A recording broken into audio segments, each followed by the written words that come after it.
Kev Adams, cette raison pour laquelle il a du mal à s'engager dans une relation.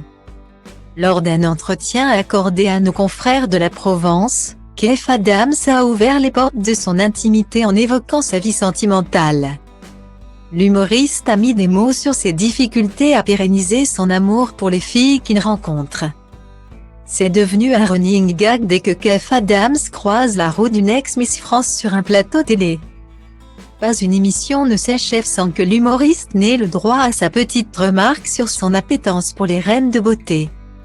Lorsque ce n'est pas Sylvie Tellier qui le chambre sur ses amourettes passées, c'est l'intéressé himself qui met ses sneakers dans le plat en lançant des petites blagues plus ou moins bien senties. Je te connais pas Valérie, bègue, note de la rédaction, mais je connais quelques-unes de tes collègues.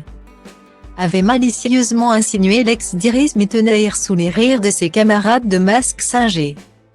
Peut-être un moyen de dédramatiser une vie sentimentale compliquée. Car loin de l'artiste qui remplit des salles entières, Kev Adams entretient un drôle de rapport avec son image. Il a ainsi fait une croix sur les miroirs dans son appartement, et zappe dès qu'il aperçoit sa bouille à l'écran.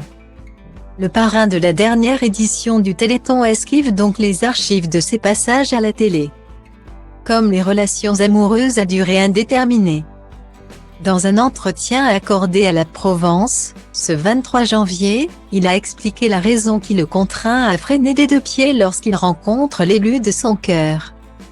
Si j'ai du mal à m'engager pleinement, c'est parce que j'ai grandi avec des parents qui ont divorcé lorsque j'étais jeune et qui ne m'ont pas donné l'exemple de se bagarrer pour l'amour.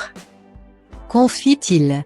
Et de poursuivre, petit à petit, j'ai réalisé que tout était là. Devant mes yeux. On en revient au miroir. Les réponses sont en face, à toi d'aller les chercher. Ça semble très philosophique, mais l'idée c'est de rendre ça marrant. De ses déboires avec la gaine féminine, il préfère en rire.